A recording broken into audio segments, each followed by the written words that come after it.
नमस्कार पाठकों, the magic of world's में आपका स्वागत है। सारे नॉवेल मेरे द्वारा संपादित और अनुवादित है। यह आप विभिन्न प्रकार के काल्पनिक दुनिया देख सकते हैं। अब तक आपने देखा, एक चमकता हुआ लाल शीर्षक कह रहा था कि शहर का सर्वोच्च पदस्थ नायक अब मर चुका है। नू ने जो कुछ सुना उससे वह कम से कम हैरान तो हुआ ही। कोहेन एंडरसन ने खुद को बलिदान कर दिया था। उसने साहपूर्वक उस बॉस का सामना किया था जो उसके साथियों की जान को खतरे में डाल रहा था और अपनी आखिरी सांस तक अपनी सारी शक्ति का इस्तेमाल किया, इससे पहले कि वो मशाल को नू ओसुमोंट को सौंप दे। अब आगे अध्याय 21 एड्रेनालाइन। मैं छिपकर उस विशाल नारंगी मोनोलिथ की चोटी को देख रहा था जो सोलेल का महल था। मैं आज कई बार इस कालकोठरी में गोता लगाने की योजना बना रहा था, ये जानते हुए कि यह नारंगी रंग जल्दी से नीले रंग में बदल जाएगा और कुछ अवांछित ध्यान यहाँ स्थानांतरित कर देगा। लेकिन मैं इस समय बहुत ज्यादा चिंतित नहीं था। मेरी ताकत बहुत अच्छी मानी जा सकती है और मुझे एंडरसन जैसा कोई दूसरा मामला पागलपन से मेरे लिए कोई समस्या लेकर आता हुआ नहीं दिखा। मैंने इतना सोचना बंद कर दिया और ये देखने के लिए उत्सुक हो गया कि मैं इस कालकोठरी को कब तक साफ कर पाऊंगा, जिसे साफ करने में इस शहर के एलिट हंटर स्क्वाड को आधे दिन से भी ज्यादा का समय लगा। एक मंजिल वाली कालकोठरी जिसमें एक विशाल महल था, जिसमें 20 बेहद बड़े कमरे और एक बॉस हॉल था। मैं इसका बेसब्री से इंतजार कर रहा था। मैंने उत्साह से भरे हुए मोनोलिथ के एक वर्ग पर अपना हाथ रखा और मुझे उस मैदान में ले जाया गया जहां क्षितिज पर एक महल दिखाई दे रहा था। सभी सक्रिय कौशल सक्रिय हो गए, जिससे मेरा शरीर रंगों की एक असाधारण मात्रा के साथ चमक उठा। मैंने बवंडर को भी सक्रिय कर दिया क्योंकि हवा के झोंके भी मेरे चारों ओर दिखाई देने लगे, जिससे मैं उस स्थान से गायब हो गया जहां मैं खड़ा था जैसे ही मैंने अपने पैरों पर थोड़ा बल लगाया। हाँ, मैं 10 मीटर से ज्यादा ऊपर की ओर उछाला गया क्योंकि मेरा फिगर महल की ओर तेजी से बढ़ रहा था।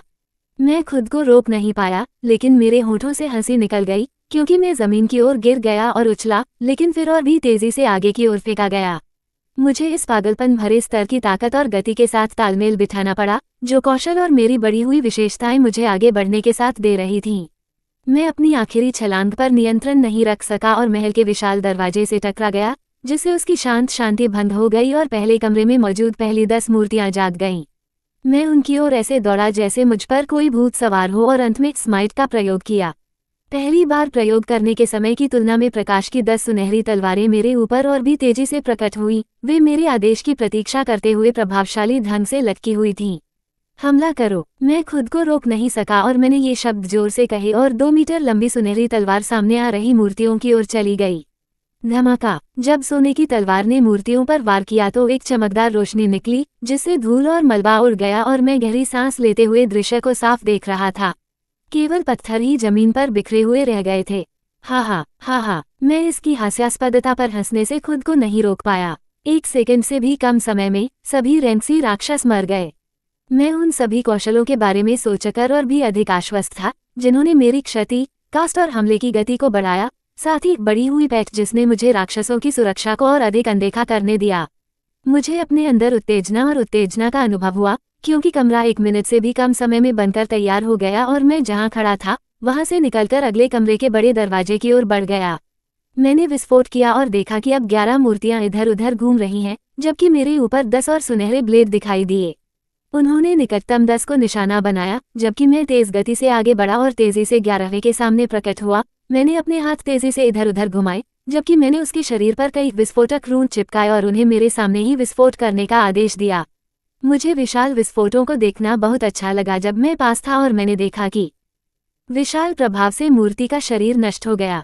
अब सब प्रवीणता कौशल आर्केनिस्ट के सुरक्षा क्षेत्र द्वारा संपूर्ण बल को नकार दिया गया था, जो वास्तव में अब एक क्षेत्र नहीं था और मेरे शरीर को इस तरह से जकड़ लिया जैसे कि यह त्वचा की एक और परत थी।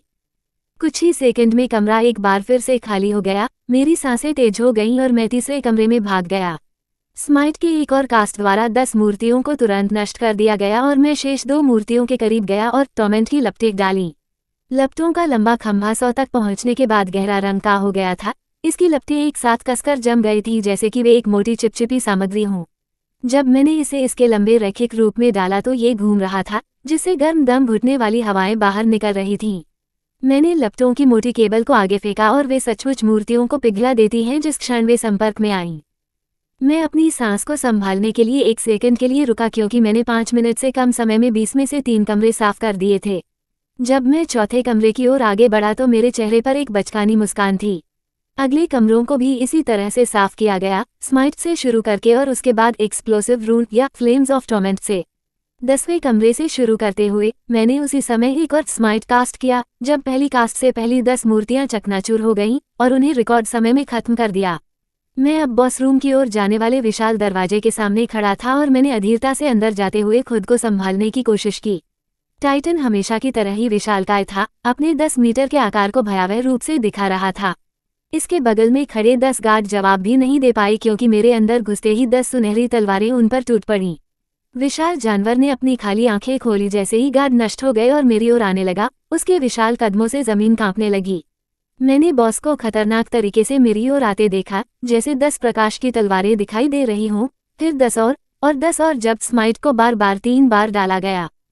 मैंने पहले 10 को एक सघन गोलाकार संरचना में बॉस की ओर गोली चलाने का आदेश दिया। वे उसकी छाती पर टूट पड़े, उसकी प्रगति को रोक दिया और उसे पीछे धकेल दिया। अगले 10 एक के बाद एक उड़े और उसी क्षेत्र पर बार बार हमला किया जिस पर मैं टाइटन के सिर पर ध्यान केंद्रित कर रहा था, उस पर विस्फोट किया और उसे और भी पीछे धकेल दिया। अंतिम 10 उड़े और कुछ मीटर की दूरी पर गर्दन को घेर लिया और आगे की ओर भागे जबकि वह अभी भी भ्रमित था। इससे पहले कि वह दहाड़ सके या कुछ और कर सके, 10 स्वर्ण तलवारें चारों दिशाओं से उसकी गर्दन पर घिर गईं। जिंग! टाइटन कुछ सेकंड तक लड़खड़ाता रहा, फिर मोटी लपटों का एक खंभा लगभग नष्ट हो चुकी गर्दन के चारों ओर लिपट गया और अंदर घुस गया, जिससे वह सब कुछ पिघल गया जिसके संपर्क में वह आया। एक और सेकंड बीतने के बाद विशाल हॉल में एक जोरदार धमाका सुनाई दिया। टाइटन का सिर अब जमीन पर पड़ा था। 1 मिनट भी नहीं बीता था, मैंने अपने सामने इस अविश्वसनीय दृश्य को ऐसे देखा जैसे कि यह कुछ ऐसा नहीं था जो मैंने अभी किया हो। जिस विशाल बॉस को शिकार करने के लिए पूरी पार्टी की जरूरत थी, उसे खत्म करने में मुझे 1 मिनट से भी कम समय लगा। मैंने अपने सामने के दृश्य को स्वीकार करने के बाद एक शर्मनाक जोरदार विजयी चीख निकाली और एक बार फिर उसमें आनंद लिया। कुल मिलाकर लगभग 20 मिनट बीत चुके थे और महल पूरी तरह से साफ हो चुका था। एक हरे रंग का क्रिस्टल उभरा और लूट का एक चमकता हुआ ढेर बॉस के बगल में दिखाई दिया। तब से मैं पागलों की तरह सोलेल का महल दोहराता रहा। 8 घंटे बाद मैंने असंभव रूप से 24 से अधिक बार कालकोठरी को साफ कर दिया था। मेरी सफाई 1 घंटे में औसतन 3 बार थी। अंत में मैंने अपने स्टोरेज रिंग में ढेर सारे रैंकसी कोर, 15 रैंकसी कौशल, 1 रैंकवी कौशल और 5 नए आइटम रखे। अध्याय समाप्त। अब आगे। अध्याय 22 विस्फोटक वृद्धि। मुझे इस रैंकसी कालकोठरी से प्यार हो गया था। केवल एक मंजिल जिसमें सभी राक्षस एक ही स्थान पर थे। मेरी स्थिति में कोई भी व्यक्ति रिकॉर्ड समय में सब कुछ जल्दी से नीचे गिराने और अकल्पनीय मात्रा में लाभ कमाने के लिए इससे बेहतर सेटिंग की उम्मीद नहीं कर सकता था।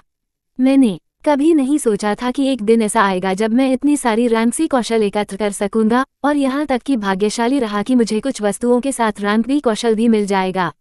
हंटर्स सोलेल के कालकोठरी को सप्ताह में 2 बार साफ कर रहा था, इसलिए पिछले कुछ महीनों में उन्होंने इसे लगभग उसी समय साफ किया होगा जिस समय मैंने इसे 1 दिन में साफ किया था। बस इसके बारे में सोचकर ही मैं हैरान रह गया। मेरे 2 स्टोरेज रिंग कोर स्किल और आइटम के प्रवाह से लगभग भर गए थे। मैं वर्तमान में कालकोठरी के बॉस रूम में था, जहां एक टूटा हुआ टाइटन मृत पड़ा था, जबकि मैं पहले रैंकसी आइटम ब्राउज कर रहा था। वहां 2 जोड़ी आग्नेय कवच, एक आग्नेय तलवार, उग्र हेलमेट और उग्र जूते थे। ये सभी बिल्कुल एंडरसन द्वारा पहने गए उपकरणों जैसे ही थे, लेकिन मुझे इन उपकरणों को पहनने से पहले इंतजार नहीं करना पड़ेगा। मैंने जो उपकरण उससे प्राप्त किए थे, वे अभी भी विस्फोटक रूट द्वारा किए गए भारी विस्फोटों से मरम्मत कर रहे थे। मैंने स्विफ्ट बूट्स से फायरी बूट्स में बदलाव किया और कवच और हेलमेट में से एक को सुसज्जित किया। कवच में अस्वाभाविक रूप से लचीला होने की एक समान विशेषता थी, भले ही ऐसा लगता था कि यह बेहद मजबूत पत्थर की सामग्री से बना था।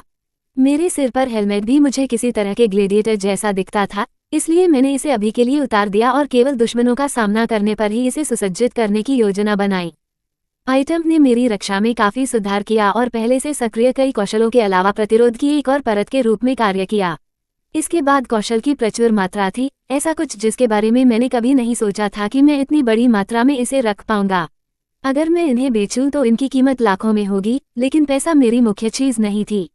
मैंने कौशलों को देखा और पाया कि वास्तव में कौन से कौशल सीखने के लिए प्रभावी थे और इसे 8 तक सीमित कर दिया। बाकी कौशल ऐसे थे जिन्हें सक्रिय करने के लिए या तो धनुष या किसी अन्य विशिष्ट हथियार की आवश्यकता थी, या वे आक्रामक कौशल थे जो मेरे द्वारा वर्तमान में उपयोग किए जा रहे कौशल के समान शक्ति के थे। मैं जितने भी सहायक और रक्षात्मक कौशल सीखूंगा, लेकिन मैं अपने मुख्य आक्रमण कौशल को बारीकी से जांच के साथ चुनूंगा, क्योंकि वे ही एकमात्र ऐसे कौशल हैं जिन्हें मुझे सक्रिय रूप से डालना और उपयोग करना है। अगर मेरे पास बहुत सारे आक्रामक कौशल हैं और उपयोग करते समय मैं दूसरे से बदल जाता हूँ, तो मेरे पास बस एक ही स्तर की शक्ति वाले कई कौशल होंगे और उच्च दक्षता वाले कुछ कौशल नहीं होंगे जिनमें और भी अधिक शक्ति होगी। 8 जो मैंने आत्मसात किए और सीखे हुए थे। तीक्ष्णता, आपके हमले और कौशल आपके दुश्मनों को अधिक नुकसान पहुंचाते हैं। युद्ध घोष, अपने आप को और अपने सहयोगियों को प्रेरित करें। 5% तक विशेषताओं में वृद्धि करें। प्रतिशोध, अपने दुश्मनों से कुछ नुकसान को वापस प्रतिबिंबित करें। राजा का क्रोध, एक राजा का क्रोध आपके माध्यम से बहता है जिससे क्षति में वृद्धि होती है। सैन्य रणनीति, एक गुण वाले सैनिक के गुण सक्रिय होते हैं, सभी विशेषताओं में 10 की वृद्धि होती है। अप्रत्याशित, हमला और कास्टिंग गति 10% बढ़ जाती है। तत्व क्षति, तत्वों का उपयोग करने वाला कोई भी हमला विनाशकारी क्षति पहुंचाता है। और चुपके, बिना पता लगे आगे बढ़ें क्योंकि आपके द्वारा उत्सर्जित सभी ऊर्जाएं अवशोषित हो जाती हैं। कौशल सीखने और सक्रिय करने से मुझे एक और उत्साह का एहसास हुआ। सैन्य रणनीति, जिसने मेरी प्रत्येक विशेषता को 10 से बढ़ा दिया। जीवन शक्ति और शक्ति में निर्दिष्ट राशि जोड़ दी, जबकि फोकस हमेशा की तरह खाली रहा। रैंक भी स्किल बुक जो सौभाग्य से गिर गई थी वह थी चुपके, जो इतना बढ़िया कौशल था कि इसकी उच्च उपयोगिता के कारण इसने आज मेरे द्वारा प्राप्त की गई हर चीज को मात दे दी। सक्रिय कौशल द्वारा जारी किए गए किसी भी रंग या प्रभावशाली हवा पर नियंत्रण कर लिया गया था और मैं बिना किसी ताकत के एक सामान्य इंसान की तरह लग रहा था। मैं अपने आसपास के माहौल में घुलने मिलने का विकल्प भी चुन सकता हूँ ताकि छलावरण जैसा प्रभाव पड़े। इन दोनों कौशलों को एक साथ जोड़ना एक बेहतरीन संयोजन होगा। मैं छिपकली को हर समय सक्रिय रखूंगा और केवल तभी छलावरण को सक्रिय करूंगा या छिपकली के मिश्रण प्रभाव का उपयोग करूंगा जब मुझे वास्तव में इसकी आवश्यकता होगी। मैं एक पूर्ण विकसित रंगबी शिकारी की पूरी ताकत को नहीं समझ पाया, जिसके पास कई रंगबी कौशल और आइटम थे, लेकिन मुझे लगा कि मेरी ताकत बी के शिखर पर थी, यदि उससे अधिक नहीं। हालांकि मैं उन शिकारियों से मिलने से पहले कोई निष्कर्ष नहीं निकालूंगा जिनके खिलाफ मैं परीक्षण कर सकता हूँ। मेरा अगला कदम 2 भंडारण रिंगों को भरने वाले कोर की भीड़ को अवशोषित करना था। 1 घंटे के व्यापक अवशोषण के बाद मेरे विशेषता बिंदुओं को 200 तक लाने के लिए पर्याप्त से अधिक था। अपने शरीर की ताकत को महसूस करते हुए जो बहुत तेजी से बढ़ रही थी, मैंने एक पल के लिए याद किया कि मुझे जागे हुए अभी 1 सप्ताह ही हुआ था। मेरा शरीर ऐसा महसूस कर रहा था जैसे कि जब भी मैं चाहूं, ये जबरदस्त शक्ति के साथ फट सकता है, जिससे मुझे उस रास्ते पर और भी अधिक आत्मविश्वास मिला जिस पर मैं चल रहा था। मैं उठा और कालकोठरी से बाहर निकलने के लिए हरे क्रिस्टल को छुआ। पीछे देखा तो कालकोठरी का पत्थर अब हल्के नीले रंग का हो गया था। सोलेल का महल अब एक कम जोखिम वाली कालकोठरी थी, जिसके निकट भविष्य में कालकोठरी टूटने की कोई संभावना नहीं थी। कुछ घंटों पहले दुकानों और दुकानों में दूर बैठे शिकारियों ने इस परिवर्तन को तुरंत महसूस कर लिया और आपस में चर्चा करने लगे कि कौन सा शिकारी उनके शहर में आया है। मैं उनके सामान्य ज्ञान को पूरी तरह से तोड़ना नहीं चाहता था, क्योंकि वे मुझे हर 20 मिनट में कालकोठरी में प्रवेश करते हुए देखते थे, इसलिए मैंने छलावरण हटा दिया, जबकि अभी भी चुपके को सक्रिय रखा और हर 2 घंटे में कौशल प्रभावों से मेरे चारों ओर रंगों और कवच के वर्गीकरण को छिपाया ताकि वे एक आकृति को कालकोठरी से बाहर ले जाते हुए और उसके तुरंत बाद वापस गोता लगाते हुए देख सकें। मैं पहले से ही प्रसिद्ध था और मुझे छिपाने की जरूरत नहीं थी, लेकिन इसका मतलब यह नहीं था कि मुझे इस समय अपनी ताकत के इस अवर्णनीय स्तर को नहीं छिपाना चाहिए। मैं भविष्य की योजनाओं के लिए अभी से अपने लिए एक प्रतिष्ठा बनाना चाहता था, लेकिन मैं उन्हें केवल ये दिखा सकता था कि मैं क्या कर सकता हूँ। यदि कोई दूसरा पागल शिकारी मेरे सामने आ जाता, तो मुझे पूरा विश्वास था कि मैं उनका पूरी तरह से सामना कर सकता हूँ, यदि वे भी मुझसे उतनी ही शक्ति की अपेक्षा रखते जितनी मैं दिखा रहा था। आज मैं आखिरी बार कालकोठरी से बाहर निकल रहा था, इसलिए मैंने छलावरण का उपयोग नहीं किया। दूर दूर तक रिपोर्टर और कैमरामैन थे जो बदलावों को ध्यान से दर्ज कर रहे थे और अपने कैमरे मेरी ओर तान रहे थे। मैंने इस पर कोई प्रतिक्रिया न करने की कोशिश की और एक घबराए हुए ड्राइवर से सवारी ली जो लगातार मेरी ओर देखते हुए गति सीमा पर सावधानी से गाड़ी चला रहा था। जब हम प्रिस्टीन रेजिडेंसी लॉजिंग की ओर बढ़े तो मैं इस पर हंस पड़ा। मैं कल सुबह जागृत केंद्र का दौरा करूंगा, ये देखने के लिए कि क्या वहाँ कुछ मूल्यवान है, लेकिन चूंकि मैं वर्तमान में उच्चतम रैंक वाले कालकोठरी को साफ करने वाला व्यक्ति था और सभी लूट को अपने पास रख रहा था, मुझे संदेह था कि वहाँ कुछ भी उपयोगी होगा। मेरी योजना का अगला चरण था आराम करना। शाम होने को थी, लेकिन मैं कुछ देर के लिए सोचना बंद करना चाहता था, खूब सारा खाना खाना चाहता था और बस सो जाना चाहता था। मुझे झींगा और स्टेक की प्लेटें याद आईं जो मैं पिछले कुछ दिनों से खा रहा था, और जब मैंने प्रिस्टीन रेजिडेंसी में अपने कमरे की चाबियां ली तो मैंने 4 प्लेट का ऑर्डर दे दिया।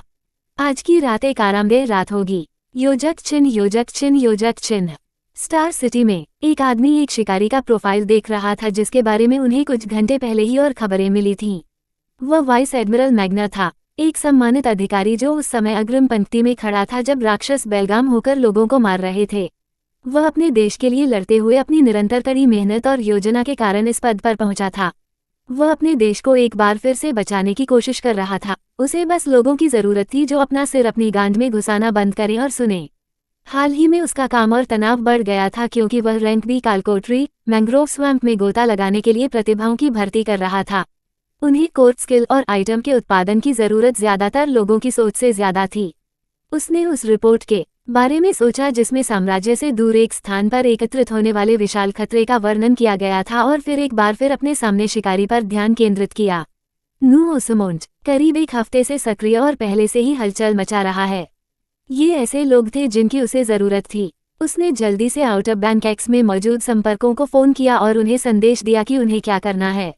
नोहा ओसमोंड व्यवसाय शिकारी, जीवन शक्ति 200-40, केंद्र शक्ति 200-60, कौशल F fireball 100, F heal 53, E Arctic कवच 100, डी टोमेंट की लपटे 100, D safeguard 38, D danger sand 100, D rough skin 23, D fleeting -24, C arcanist का सुरक्षा क्षेत्र 100, C camouflage 83, C aura of haste -72, C explosive rune -81, C life essence 73, C बढ़ी हुई pet 58, C regeneration -21, C whirlwind -33, C smite 28, सी gracefulness -21, C precision -21, C adamant -21, C sharpen 4 तारांकन, C war cry 4 तारांकन, C retaliation 4 तारांकन, C king's raid 4 तारांकन, C सैन्य रणनीति 4 तारांकन, C अप्रत्याशित 4 तारांकन, सी एलिमेंटल डैमेज 4 तारांकन, B giant strength -27, B stealth 3 तारांकन।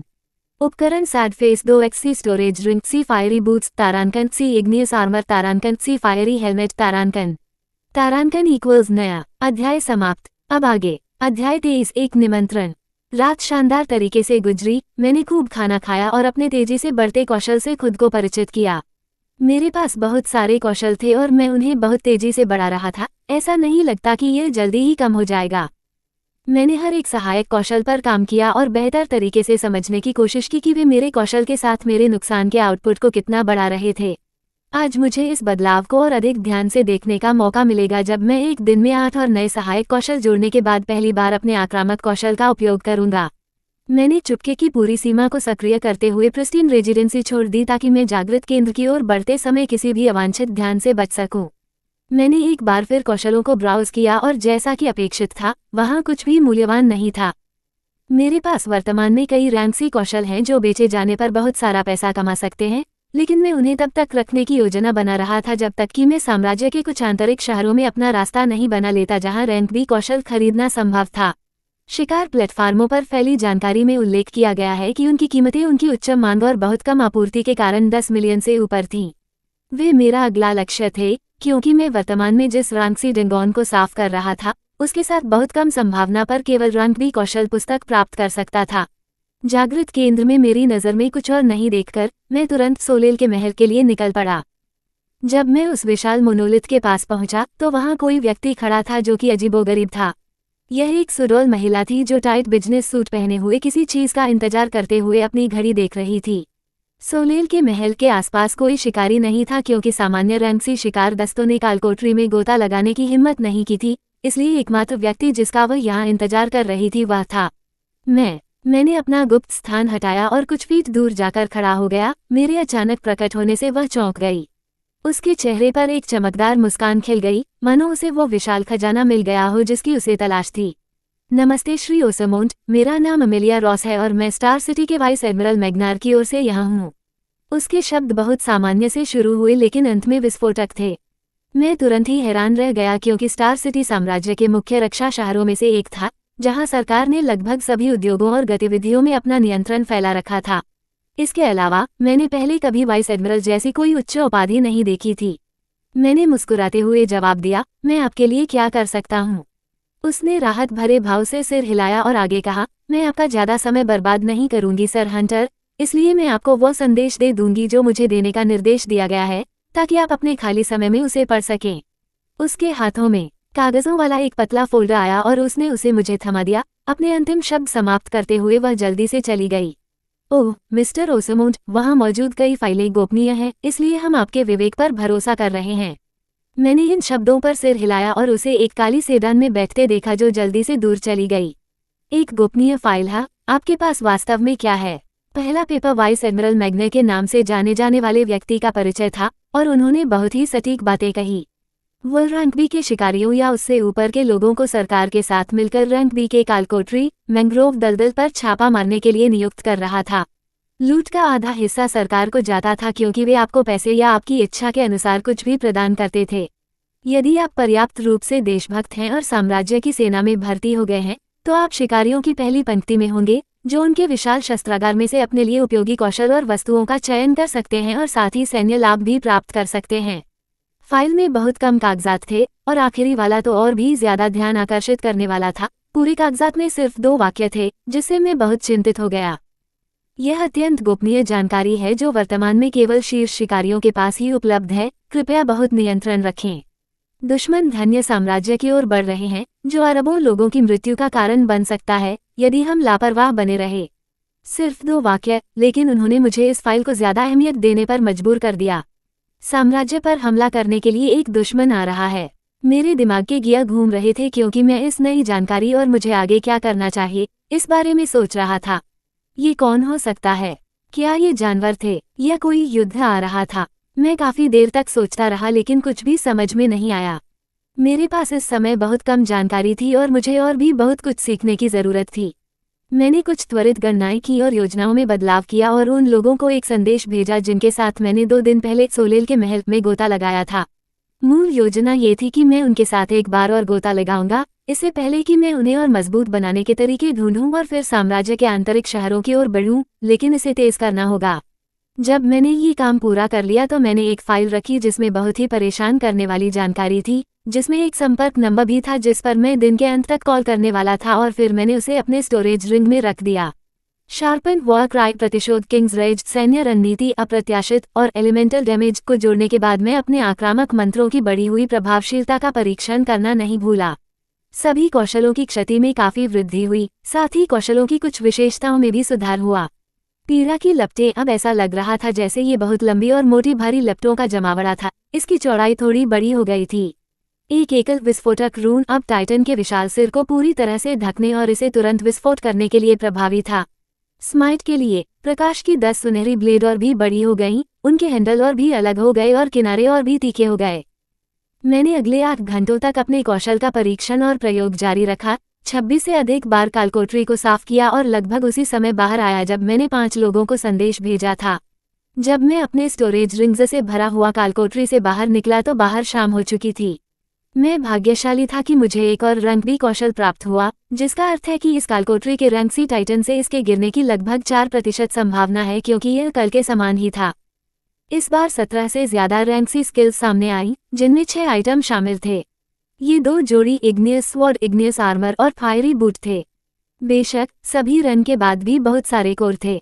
जिन 5 लोगों को मैंने संदेश भेजा था वे मेरे निर्देशानुसार मोनोलिथ के बाहर बैठे थे। एंडरसन के पुराने दल के सदस्य श्रद्धापूर्वक मेरी ओर देख रहे थे और रेचेल भी उसी आत्मविश्वास भरे भाव के साथ वहीं खड़ी थी। वे इस शहर के शीर्ष शिकारियों में से हैं, इसलिए जब उन्होंने समाचारों में सुना कि मैं अकेले ही कालकोटरी साफ कर रहा हूं, तो उन्हें इस बात का बेहतर अंदाजा रहा होगा कि आम शिकारियों की तुलना में मेरी शक्ति का स्तर क्या है। मैं पिछले 8 घंटों से भाग दौड़कर थक चुका था और जल्दी से जल्दी काम निपटाना चाहता था। ऐसा नहीं लगता कि मैं आउटर बैंकॉक में ज्यादा समय तक रह पाऊंगा। मैंने रुककर देखा कि उनके चेहरे पर हैरानी और चिंता के भाव आ गए हैं और फिर मैंने बात जारी रखी। इसलिए मैं ये सुनिश्चित करूंगा कि मेरे जाने के बाद भी एक टीम मौजूद हो जो इस कालकोटरी को साफ कर सके। राहत भरी अभिव्यक्तियां लौट आई लेकिन वे अभी भी चिंतित लग रहे थे। मैंने समझाने की जहमत नहीं उठाई और आग्नेय तलवारें, आग्नेय कवच, बिजली के जूते और आग के जूते के जोड़े को 22 रामसी कौशल के साथ निकाल लिया, 2 को अलग रखने के बाद जिन्हें मैं बाद में अवशोषित करना चाहता था। मुझे कल 2 आग्नेय कवच और 1 तलवार मिली थी और आज 2 और मिली। मैंने जो खुद पहना था उसे हटाने पर, एंडरसन से लिया गया कवच जोड़ने पर 4 हो गए। मैंने झूठ बोला और कहा कि मुझे एंडरसन के स्टोरेज रिंग में ज्यादातर कौशल पुस्तकें और आइटम मिले हैं। 2 शूरवीरों और राहेल ने मेरी ओर देखा ताकि यह सुनिश्चित हो सके कि मैं मजाक तो नहीं कर रहा हूँ। फिर वे आगे बढ़े और एक एक कवच और तलवार ले ली। मेरे लिए ये चीजें ज्यादा मूल्यवान नहीं थीं, और मैं बिना किसी बुरे अनुभव के शहर से बाहर निकलना चाहता था, इसलिए मुझे ऐसा करना पड़ा। ये शहर के पिछले रैंक भी शिकारी को नीचे गिराने के परिणामों में से एक था। मैंने राहेल को फायरी बूट्स लेने को कहा और डैन को लाइटनिंग बूट्स लेने को कहा, एक जादूगर के लिए बुरा महसूस करते हुए जो कुछ भी पाने में विफल रहा क्योंकि केवल 4 कवच थे, लेकिन वे अभी के लिए अग्रिम पंक्ति में नहीं होंगे। फिर मैंने उनके लिए कौशल निर्धारित किए ताकि वे अपने लिए उपयुक्त कोई भी चुन सकें। इस बार हर कोई कुछ न कुछ हासिल करने में सक्षम था और मेरे सामने कौशल चुनने और अवशोषित करने के बाद 15 रैंकसी कौशल बचे रहे। एक बार जब ये हो गया तो मैंने रैंक भी कौशल निकाला जो आज गिरा था। प्रबुद्ध उत्साह, अपने अंदर की ताकत का निर्माण करें और अपने हथियार के झटके से इसे मुक्त करें। मैं सोच रहा था कि मैं एक ऐसी प्रणाली कैसे स्थापित करूंगा जहां सोलेल का महल मेरे चले जाने के बाद साफ किया जा सके, और इसका सबसे आसान जवाब ये होगा कि रैंक बी के एक शिकारी को टीम का नेतृत्व करके इसे साफ करना होगा। ऐसा करने का सबसे तेज तरीका ये था कि रैंक सी के शिखर के करीब के आंकड़ों वाले एक शिकारी को रखा जाए और उन्हें रैंक बी कौशल सिखाया जाए। मैं पूरे दिन खुद से जूझ रहा था जब मैं कालकोठरी में खेती कर रहा था कि क्या मैं रैंक बी कौशल को छोड़ पाऊंगा अगर यह कुछ ऐसा है जो मेरे वर्तमान दिशानिर्देशों के साथ अच्छी तरह से फिट बैठता है। सौभाग्य से या दुर्भाग्य से ये बरसकर कौशल के दूर के स्पेक्ट्रम पर एक कौशल था जिसके लिए एक हथियार की भी आवश्यकता होती है, इसलिए इसने निर्णय को बहुत आसान बना दिया। मुझे ये भी समझ में आया कि मेरे लिए रैंक बी कौशल हासिल करना और भी आसान हो जाएगा, चाहे वह यहाँ रहकर सोलेल के महल में रोजाना गोता लगाकर एक दिन में कौशल हासिल करना हो या किसी ऐसे क्षेत्र की ओर बढ़ना हो जहाँ रैंक बी डेंगोन हो ताकि मैं उन्हें और भी तेजी से हासिल कर सकूं। इसलिए आज मैं किसी को रैंक बी शिकारी बनाऊंगा और उसे डेंगोन में गोता लगाने दूंगा। अध्याय समाप्त। अब आगे अध्याय 24, एक अंत और एक शुरुआत। बेशक जिस व्यक्ति को मैं आउट ऑफ बैंकैक्स में अगला रैंक बी शिकारी चुन रहा था वह राहेल थी, एकमात्र व्यक्ति जिसने मुझे मिले शिकारियों में कभी भी हिम्मत दिखाई। जब उसने कुछ गलत होते देखा तो उसने बिना किसी हिचकिचाहट के सवाल किया, और यह एक प्रकार का भोलापन था जिस पर मैं भरोसा कर सकता था। वो कौशल पुस्तक प्राप्त करके चौंक गई और उससे भी अधिक चौंक गई जब मैंने उसे बताया कि जैसे ही वे कुछ रंगसी कोर को अवशोषित कर लेंगे हम कालकोठरी में प्रवेश करेंगे। पिछले 2 दिनों में मेरे पास इनमें से इतने सारे जमा हो गए थे कि अगर मैं उन्हें बेचने का फैसला करता हूं तो कुछ 10 मिलियन कमाए जा सकते हैं, और वे इन शिकारियों की विशेषताओं को रैंक सी के शिखर तक बढ़ाने के लिए पर्याप्त से अधिक होने चाहिए। मैंने अपने भंडारण से कोर के कुछ ढेर निकाले और शिकारियों को उन्हें अवशोषित करने के लिए कहा। मेरे द्वारा हरी झंडी दिए जाने के बाद वे उन पर कूद पड़े और जल्द ही उनकी विशेषताओं को 200 तक ले आए। मैंने उनके खत्म होने का इंतजार करते हुए सूरज को नीचे और नीचे जाते देखा। जब उनका काम पूरा हो गया तो मैंने उन्हें बताया कि हम अभी कालकोठरी में गोता लगाएंगे ताकि मैं कालकोठरी के बॉस के खिलाफ राहेल की क्षमताओं की पुष्टि कर सकूं। वे अपने द्वारा प्राप्त उपकरणों और नए कौशलों के साथ महल के कमरों में दिखाई देने वाली मूर्तियों का आसानी से ख्याल रख सकते थे, केवल बॉस एक रहस्य बना रहा। पूरे समूह को जल्दी उस परिचित परिदृश्य में स्थानांतरित कर दिया गया जहां मैं आज कई बार दिखाई दिया था। मैंने महल में जाने का रास्ता दिखाया और उन सभी से कहा कि वे अपनी ऊर्जा बॉस की लड़ाई के लिए बचाकर रखें और मुझे प्रारंभिक राक्षसों पर सारा काम करने दें। 10वें कमरे के बाद मैं पहले से ही विस्मय की आवाज़ों को अनसुना कर सकता था क्योंकि ये शिकारी मुझे कुछ सेकंड में राक्षसों को मारते हुए देख रहे थे जिन पर वे कुछ मिनट खर्च करते थे। मैं अपनी ऊर्जा को पुनः प्राप्त करने के बहाने से यहाँ 20 मिनट के लिए रुका क्योंकि मैं उन्हें बहुत अधिक आश्चर्यचकित नहीं करना चाहता था। मैंने पूरे रास्ते स्माइट का उपयोग करना जारी रखा क्योंकि इसकी कई दुश्मनों को लक्षित करने की विशेषता ने मूर्तियों की बढ़ती संख्या का तुरंत ध्यान रखा। मुझे इस बात की चिंता नहीं थी कि वे मुझे बार बार रैंकसी कौशल डालते हुए देखेंगे क्योंकि उच्च रैंकिंग वाले शिकारियों के पास कम रैंकिंग कौशल को कई बार डालने के लिए पर्याप्त ऊर्जा भंडार होता है और अधिक से अधिक वे इसे किसी प्रकार के अंतर्निहित कौशल के लिए जिम्मेदार ठहराते हैं जो मेरे फोकस को बढ़ाता है। इससे पहले कि हम उस हॉल का दरवाजा खोले जहां बॉस लेटा था, मैंने अपनी ऊर्जा को ठीक करने के बहाने के साथ और 20 मिनट बर्बाद किए ताकि अगर कुछ गलत हो जाए तो मैं तैयार रहूं, और फिर हम बॉस रूम में दाखिल हुए। राहेल और बाकी लोग यहाँ आने के रास्ते में रणनीति पर बात कर रहे थे क्योंकि उनके पास करने के लिए कुछ भी बेहतर नहीं था और उनके पास पहले से ही एक योजना थी जिसमें उनके नए कौशल का सबसे अच्छा उपयोग किया गया था। हाल ही में तैयार किए गए शूरवीरों ने अपनी विशाल ढाल के साथ आगे बढ़कर 10 गार्डों को रोका जिन्हें 2 जादूगरों ने फिर रंगीन बिजली से मार गिराया। राहेल आगे बढ़ी और बॉस के खिलाफ खड़ी हो गई, प्रबुद्ध उत्साह को सक्रिय किया और अपनी तलवार के हर झटके के साथ शक्तिशाली विस्फोट जारी किए जिससे बॉस दूर रहे। जल्द ही उसे शिकारियों द्वारा मजबूत किया गया जिन्होंने गार्ड को मार गिराया था क्योंकि शूरवीरों ने बॉस को रोकने पर ध्यान केंद्रित किया जबकि राहेल और 2 जादूगरों ने इसे नुकसान पहुंचाना जारी रखा। ये बहुत तेजी से दहाड़ने लगा और छत से पत्थर गिरने लगे और जादूगरों को शूरवीरों ने जल्दी से ढक दिया, जबकि राहेल वास्तव में गिरते पत्थरों के बीच से गुजरी और प्रबुद्ध उत्साह का उपयोग करके अपनी शक्ति का निर्माण किया, एक ऐसा प्रहार जारी किया जिसने टाइटन के पहले से ही क्षतिग्रस्त सिर को उड़ा दिया। मैं किनारे पर खड़ा होकर सब कुछ देख रहा था। मुझे तब भी कोई परेशानी नहीं हुई जब पत्थर मेरी त्वचा के संपर्क में आए, क्योंकि मेरे रक्षात्मक कौशल हमेशा सक्रिय रहते थे, जिससे वे दूर हट गए। मैंने ताली बजाई क्योंकि टीम के लोग आपस में जयकारे लगा रहे थे और नए रैंक भी शिकारी को अंगूठा दिखाया। वह दौड़कर मेरे पास आए और मुझे कसकर गले लगाया, मेरी सारी मदद के लिए मुझे धन्यवाद दिया और मुझे जहां मैं जा रहा था उसके लिए शुभकामनाएं दी। जब वे अपना हार्दिक धन्यवाद देना जारी रखते थे तो मैंने बाकी लोगों को दूर धकेल दिया और महसूस किया कि मेरे सीने से बोझ उतर गया है। मैं जिस शहर में इतने समय से रह रहा था वह मेरे जाने के बाद भी अच्छा बना रहेगा। मुझे उससे बहुत ज्यादा लगाव नहीं था या ऐसा कुछ भी नहीं था। मैं बस यह नहीं चाहता था कि जिस जगह से मैं परिचित हो गया था वह एक कालकोठरी में जाकर मिट जाए, जिसका आसानी से ख्याल रखा जा सकता था। ये बात खत्म होने के बाद मैं शिकारियों से अलग हो गया और मैंने फाइल में शामिल संपर्क नंबर पर संदेश भेजा कि मैं कल सुबह स्टार सिटी के लिए निकलने के लिए तैयार हूँ। तुरंत जवाब आया, ये बहुत बढ़िया है, हम सुबह 10 बजे आपके लिए सवारी तैयार कर देंगे। आपकी सेवा के लिए धन्यवाद। इसके साथ ही मैं आउटर बैंकॉक सिटी के लिए अपनी यात्रा के अंत पर पहुंच गया था। मैं शहर की व्यस्त सड़कों से गुजरते हुए लोगों की भीड़ को इधर उधर घूमते हुए देखकर पुरानी यादों में खो गया। कुछ शिकारी ड्रिंक्स लेकर सफल डंगोन डाइव का जश्न मना रहे थे, जबकि अन्य अपने दोस्तों के खोने का शोक मना रहे थे।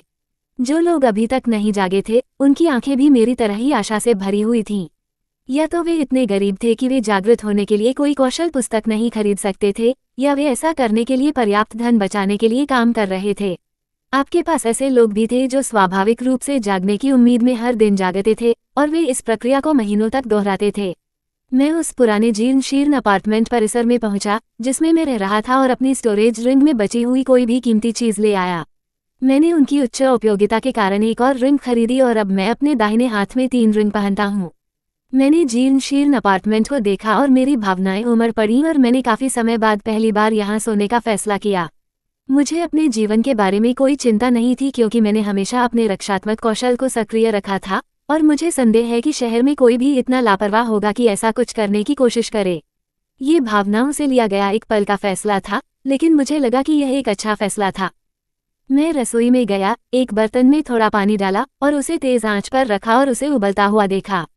फिर मैंने चरमराती हुई एक अलमारी खोली और उसमें से 1 कप रेमन नूडल्स निकाला। दोनों को एक साथ मिलाते ही मुझे जल्द ही उस खाने की जानी पहचानी गंध महसूस हुई जिसे मैंने काफी समय से नहीं खाया था।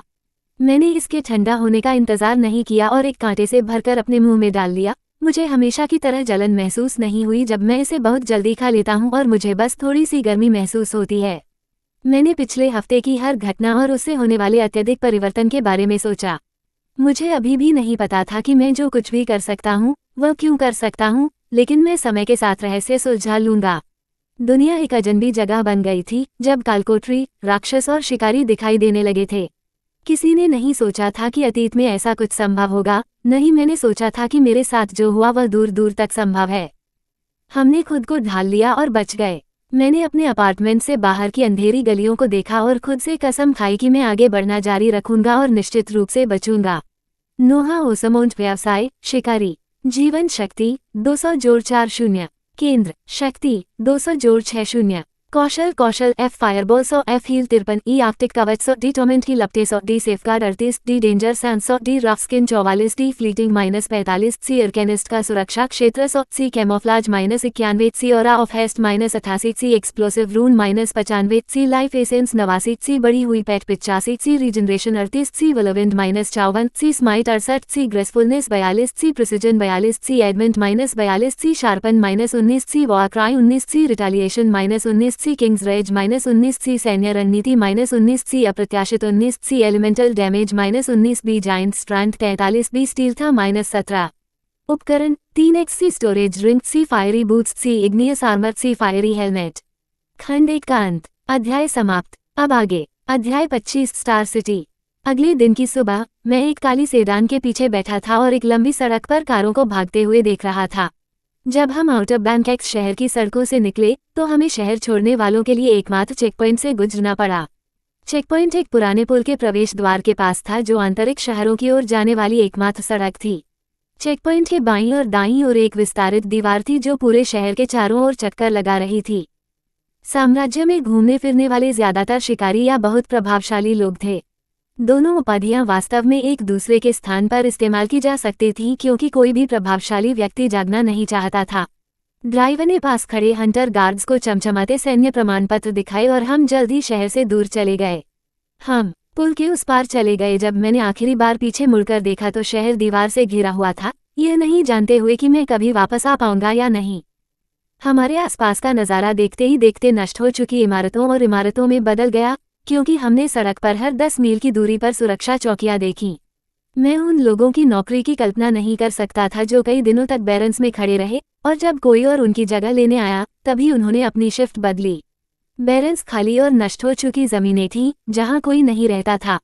आपको वहां सिर्फ तिलचिट्टे या चूहे या उत्परिवर्तित जानवर मिलेंगे जो किसी भी चीज पर हमला करने के लिए काफी भूखे थे।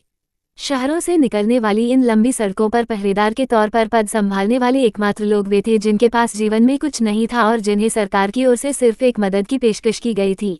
उन्हें जागृत करने के लिए संसाधन दिए जाने के बाद उनके लिए काम करने का अनुबंध किया गया था और उन्हें एक निश्चित समय के लिए अनुबंध का पालन करना था। मुझे उन लोगों के बारे में सोचकर दुख हुआ जिनके पास इस तरह के काम का सहारा लेने के अलावा कोई विकल्प नहीं था। हमने बिना किसी परेशानी के बैरन्स से होकर यात्रा की, दिन भर दीवारों से घिरे अन्य शहरों से गुजरते रहे। जैसे जैसे हम अंदर की ओर बढ़ते गए, सड़क और भी साफ होती गई और हमें गार्ड पोस्ट भी अधिक बार दिखाई दिए। अंततः हम डायस्टोपियन बैरन्स को पीछे छोड़कर कुछ हरे पेड़ों के सामने आ गए। जैसे जैसे घंटे बीतते गए हरियाली बढ़ती गई और हम जल्द ही दूर एक विशाल दीवार से घिरे शहर के करीब पहुंच गए। इस शहर के चारों ओर थोड़ी ऊंची दीवार थी जिसके अंदर और बाहर सैन्य ट्रकों के विशाल काफिले आ जा रहे थे। ये निश्चित रूप से उन शहरों की तुलना में बहुत अधिक हलचल भरा था जो मैंने यहाँ आने के दौरान देखे हैं। ड्राइवर द्वारा गार्ड के चेहरे पर नाराजगी भरे लहजे में अपने कागजात दिखाने के बाद हम अंदर जा पाए क्योंकि इस बार प्रक्रिया बहुत अधिक गहन थी। शहर के अंदर रोशनी से भरा हुआ था। यहाँ पहुँचने में पूरा दिन लग गया था और जब तक हम गेट से बाहर निकले रात हो चुकी थी। मैं रात में जगमगाती अनगिनत रोशनियों के साथ शहर को जीवंत होते हुए देख पा रहा था। हम स्टार सिटी पहुँच चुके थे। सड़कें इतनी साफ थीं कि हमारे चारों ओर आसमान की ओर बड़ी बड़ी इमारतें खड़ी थीं।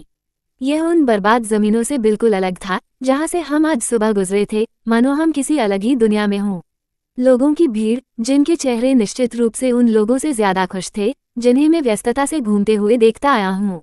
मैं शहर की सुंदरता को ऐसे देख रहा था जैसे मैं उस समय में वापस आ गया हूँ जब कोई कालकोठरी नहीं थी, जैसे मैं समय में यात्रा करके उस हलचल भरे महानगर में पहुंच गया हूँ जिसे मैं जानता था। जैसे जैसे हम आगे बढ़ते गए, दृश्य लगातार बदलते गए। मैंने अब तक कई नीले मोनोलिथ गिने थे, उनके आकार के आधार पर कुछ रैंक F, E और D कालकोठरी देखी। शहर में आगे जाने के लिए एक और चेक पॉइंट पार करने के बाद मैं सोलिल के कैसल के आकार के समान नीले मोनोलिथ देख पाया। समय बीतने के साथ 5 से अधिक की गिनती हुई। हम बड़े शहर में आगे बढ़ते रहे जहां सैन्य पोशाक पहने शिकारी गश्त कर रहे थे और एक विशाल परिसर में पहुंचे जिसके चारों ओर हल्के नारंगी रंग की चमक के साथ एक बड़ा सा पत्थर का खंभा था। यह मोनोलिथ रैंक्सी मोनोलिथ से लगभग 2 गुना बड़ा था। इसका दबाव मुझ पर पड़ रहा था और मेरी सांसें रुक रही थीं। मैं कार से बाहर निकला और शहर की हवा में सांस ली। मुझे लगा कि यह मेरी आदत से कहीं ज्यादा ताज़ा है। जब हम विशाल परिसर में दाखिल हुए तो ड्राइवर ने हमें आगे बढ़ाया और अपनी आईडी स्कैन करके हमें बताया कि यह परिसर हलचल से भरा हुआ था। सैन्य परिसर में चारों ओर कई आकर्षक इमारतें थीं जिनमें से बहुत से बख्तरबंद वाहन अंदर या बाहर जा रहे थे। हम सबसे ऊंची इमारत पर पहुंचे और अंदर चले गए। मैंने पाया कि मैं एक बहुत ही आरामदायक सोफे पर बैठकर कुछ मिनट तक इंतजार कर रहा था। तभी एक प्रभावशाली आदमी बाहर आया। उसके जबड़े पर एक लंबा निशान था और उसका सांवला चेहरा उजले कमरे में चमक रहा था। उसके मुस्कुराते चेहरे से एक शक्तिशाली आवाज फूटी, मिस्टर ओसमोंट, मुझे बहुत खुशी है कि आप आ पाए। जब मैंने अपने सामने खड़े आदमी को देखा तो ये कर्कश आवाज साफ सुनाई दी और पाया कि वो उन लोगों से बहुत अलग था जिनके संपर्क में मैं आया था। मैंने भी मुस्कुराकर कहा, ये सही है कि मैं इतनी महत्वपूर्ण बात के लिए आया हूँ। इसके बाद चर्चा अच्छी तरह से आगे बढ़ी और उस व्यक्ति ने अपना परिचय दिया। वो वाइस एडमिरल मैग्नार थे और उन्होंने मेरा सम्मान अर्जित किया क्योंकि अपने नाम के बाद उन्होंने जो पहली बात बताई वह ये थी कि वे मेरे पहुंचते ही व्यक्तिगत रूप से मुझसे मिलने आना चाहते थे। अब मुझे पता है कि आप यात्रा से थक गए होंगे, इसलिए औपचारिकताएं कल तक के लिए टाल दी जा सकती हैं। कमांडर काइल आपको आपके विश्राम क्षेत्र में ले जाएंगे, जहां भोजन और मनोरंजन की व्यवस्था होगी। वाइस एडमिरल ने अपना परिचय समाप्त किया और चले गए, जबकि मैं उनके द्वारा कहे गए शब्दों के बारे में सोचने लगा। मनोरंजन। कमांडर काइल ने मुझे दूर ले जाकर रहने के लिए क्वार्टर की ओर बढ़ाया, जबकि मैं इस बारे में सोच रहा था कि मैं इस शहर में कैसे रहना चाहता हूँ। मेरे दिमाग में सबसे पहली बात ये थी कि पता लगाना था कि कौन सा बड़ा खतरा जल्दी ही आ रहा है, और दूसरी बात ये थी कि इस परिसर के पास उस विशाल कालकोटरी मोनोलिथ को अकेले ही पार करने की मेरी क्षमताएं क्या हैं। मैं पहले से ही यह मान रहा हूँ कि जब मैं पहली बार इसमें गोता लगाऊंगा तो मेरे साथ एक टीम होगी, जो इसे खेलने का एक सुरक्षित तरीका है, क्योंकि मुझे वर्तमान में रैंक सी से बी तक कठिनाई में वृद्धि के बारे में कोई जानकारी नहीं है। जब हम पहला गोता पूरा कर लेंगे तब मैं अपना निर्णय लूंगा। हम कुछ गंभीर चेहरों से गुजरे और मुझे एक चिकना नीला आईडी कार्ड दिया गया जिस पर सिर्फ एक सुनहरा अक्षर भी लिखा था। काइल ने बताया कि इस कार्ड से यहाँ की ज्यादातर सुविधाओं तक पहुँच मिलती है और हमारे सामने वाले कमरे तक भी पहुँच मिलती है। मैंने उसे मुझे घुमाने के लिए धन्यवाद दिया और उसने सलाम किया और चला गया। मैंने चाबी कार्ड को स्कैन किया और दरवाज़ा खोला। मुझे उम्मीद थी कि सरकार द्वारा उपलब्ध कराए गए रैंक बी शिकारियों के रहने के क्वार्टर दिखेंगे।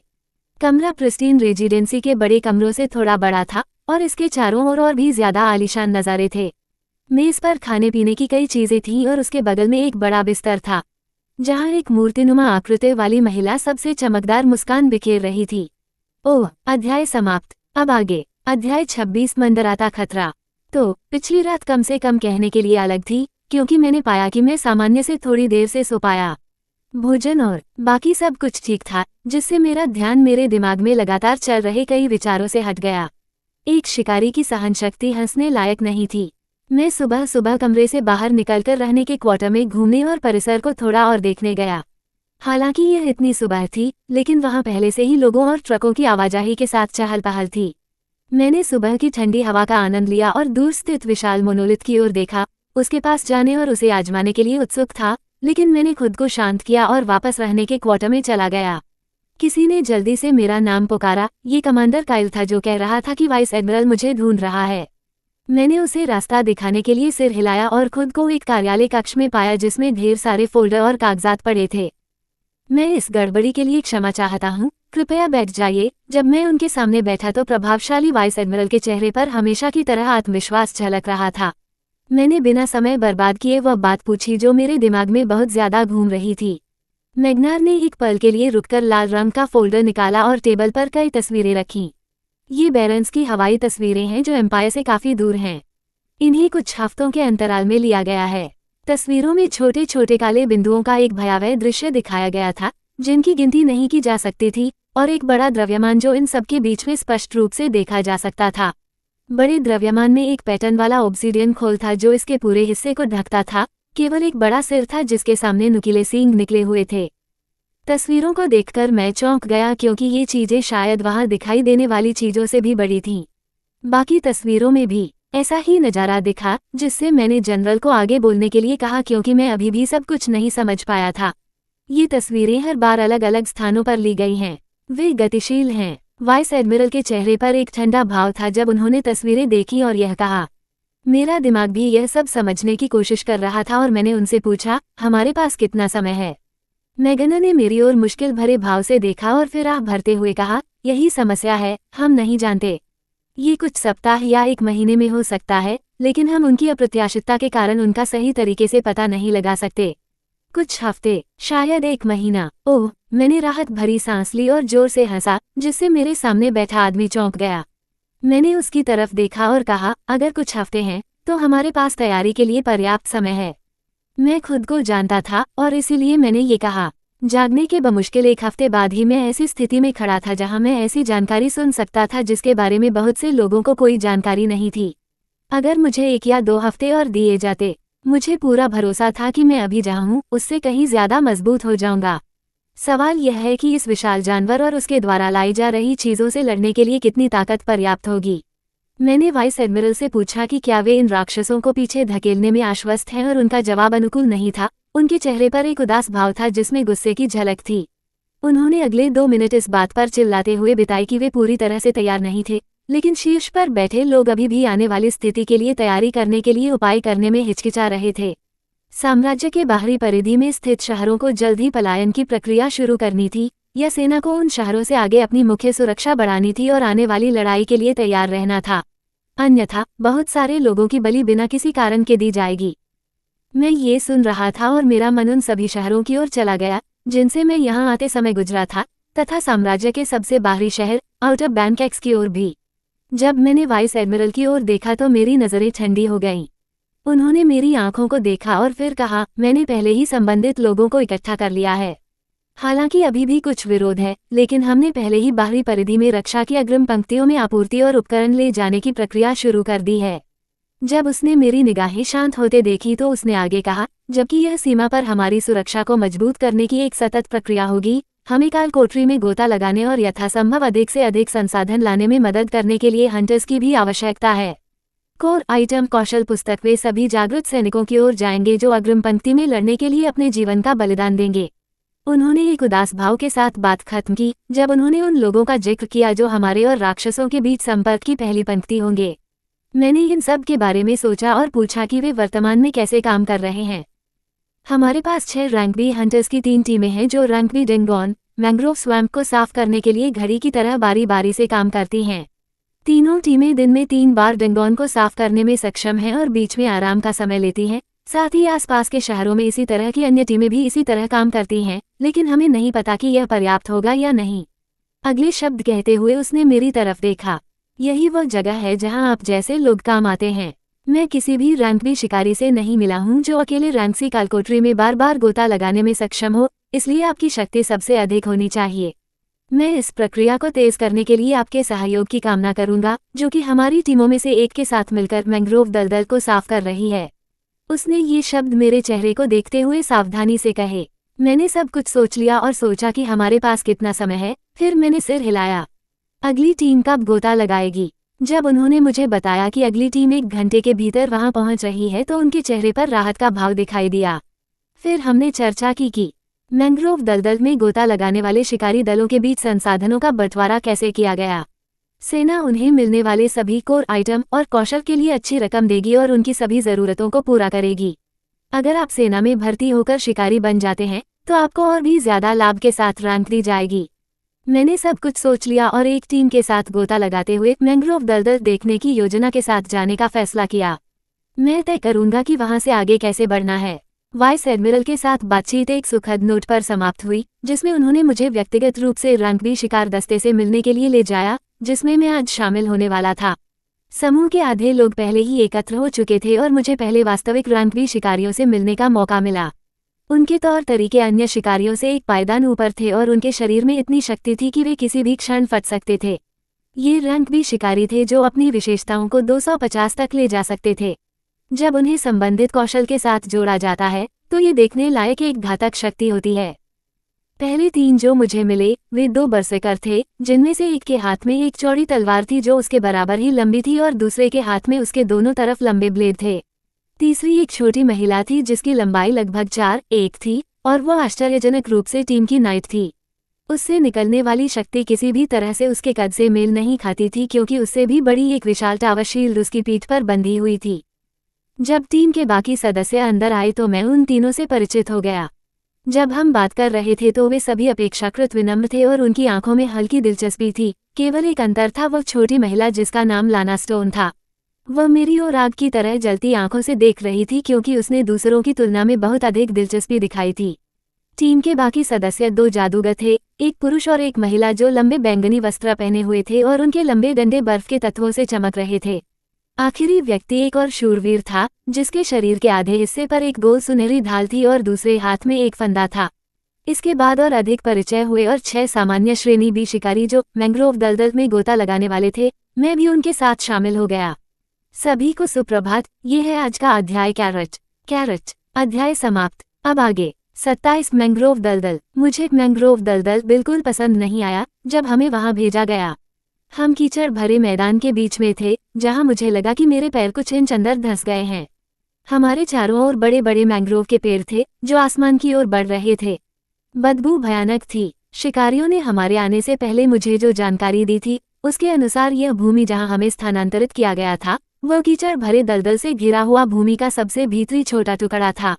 हमारे दुश्मन दलदल के सबसे भीतरी घेरे से हमारे चारों ओर से आ रहे होंगे। दलदल इसलिए खास था क्योंकि इसमें कई छल्ले थे। दुश्मनों की पहली लहर जिसका हम सामना करेंगे वह सभी पहले घेरे से होंगे, और जिस क्षण उन सभी दुश्मनों को मार दिया जाएगा, सबसे भीतरी घेरे और दूसरे चौड़े घेरे के बीच की बाधा खत्म हो जाएगी। जिस क्षण वह अवरोध समाप्त होता, दूसरे रिंग से सभी राक्षस आपकी ओर दौड़ पड़ते। पूरे दलदल में 5 रिंग थे, जिनमें से 5वीं रिंग से बॉस निकलता था। ये वास्तव में एक जानलेवा कालकोठरी थी।